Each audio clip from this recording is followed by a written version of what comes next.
हाय आई, काय करताय तू? मी मांडणे काढत आहे. मांडणे मांडणी म्हणजे मी म्हणजे? रांगोळी काढत आहे. अच्छा, पण ही रांगोळी काही अलग असते का? याला का मांडणी बोलतात? हो, ही म्हणजे तांदूळाचं पीठ घ्यायचं आणि त्याच्यात ताक टाकून मिसळून ते त्यांनी रांगोळी काढायची. अच्छा, म्हणजे चक्क जे तांदूळाचं पीठ आहे त्यात तू ताक मिक्स करून आता ही अख्खी रांगोळी काढणार आहे. हो. तर मित्रांनो, याला मंडला आर्ट जे आपण आता बोलतो, सध्या आधुनिक याच्यात मंडला आर्ट असं बोलतात. पण मंडला आर्ट आपण हे पेननी वगैरे काढतो.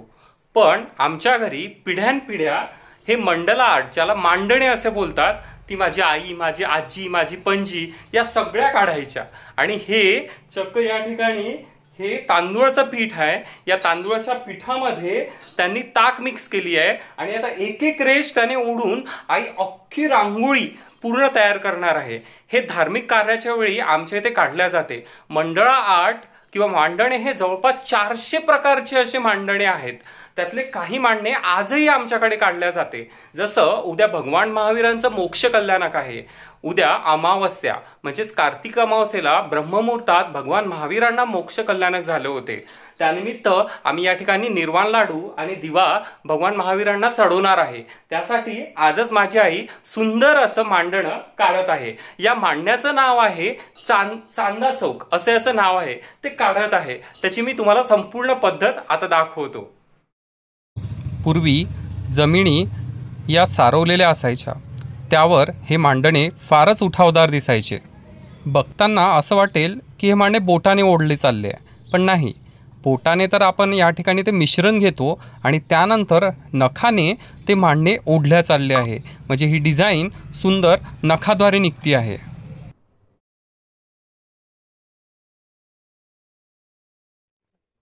तर मित्रांनो, आता या ठिकाणी हे सगळ्यात पहिले सुंदर असं स्वस्तिक तयार झालंय. यातली विशेषता म्हणजे यातली प्रत्येक लाईन हे डबल ओढल्या चाललेली आहे आणि या लाईन बारीक, सुंदर आणि जितका फेअर निघतील तितकं सुंदर हे मांडणं असेल. याला फुलवण्या असे म्हणतात. आता आपण हे स्वस्तिक, त्याच्या भोवती हे पूर्ण रिंगण असं काढून घेतलं. याच्यामध्ये जी सगळी स्पेस असते त्याच्यामध्ये हे अशा प्रकारचे चिन्ह काढले जातात, ज्याला फुलवण्या असे म्हणतात. आता बघा, हे आपलं मांडणं किती भव्य आणि मोठं दिसायला लागलंय. सध्या या गोलाच्या भोवती सगळे आपण त्रिकोण काढून घेतले. त्यानंतर आता हे जे आई गोल गोल काढत आहे, अशा आपण प्रत्येक त्रिकोणाच्या, 2 त्रिकोणाच्या मध्ये गोल गोल, त्याला चांदागोळी असं म्हणतात. ती चांदागोळी अशी गोल गोल असते, ती काढून घेतो आहे. आणि त्यानंतर हे सगळे त्रिकोण आपण आता भरणार आहोत. आई, आता तू काय काढत आहे त्या चांदागोळीवर? मी या चांदागोळीवर आता फुलवण्या काढत आहे. अच्छा, म्हणजे आता याच्यावर आपण हे एक फुलवण्यासारखं डिझाईन आहे ही परत काहीतरी, ती बघूया काय आहे नेमकं. मित्रांनो, तुम्ही या ठिकाणी बघू शकता, हे असे 400 मंडळ आहेत जे फिक्स डिझाईन आहेत आणि दर कार्तिक अमावस्येच्या दिवशी किंवा आदल्या दिवशी हे काढल्या जातं आमच्या घरात. आणि हे इतकं सुंदर होणार. याच्यानंतर जे फायनल रिझल्ट येणार ना, तो फार सुंदर येणार.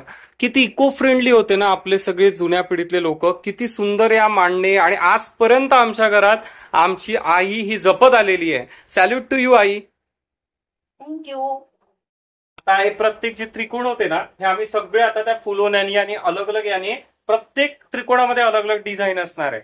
आता आई करत होती, मी पण आईला आता मदत करायला घेतली आहे.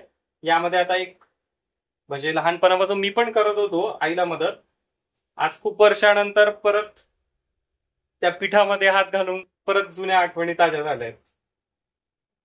आईने मला सोपा सोपा टास्क दिलाय की हे असे फुलं काढायचे आहेत. सिंपल सिंपल हे असे, ते मी करतोय.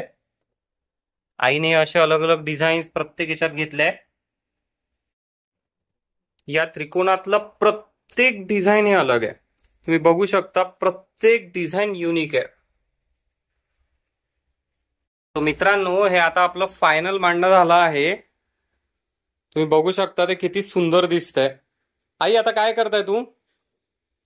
आता मी मोठा पितळीचा चौरंग इथे ठेवत आहे. अच्छा, बरोबर सेंटरला छोटीशी मांडणी काढत आहे. अच्छा, आणि मग हे चौरंगाचा उपयोग काय करणार आहेस? याच्यावर ताट ठेवून दिवा द्यायचा आहे. अच्छा, उद्या म्हणजे याच्यावर आपण भगवान महावीरांना निर्वाण लाडू आणि दिवा देणार आहोत.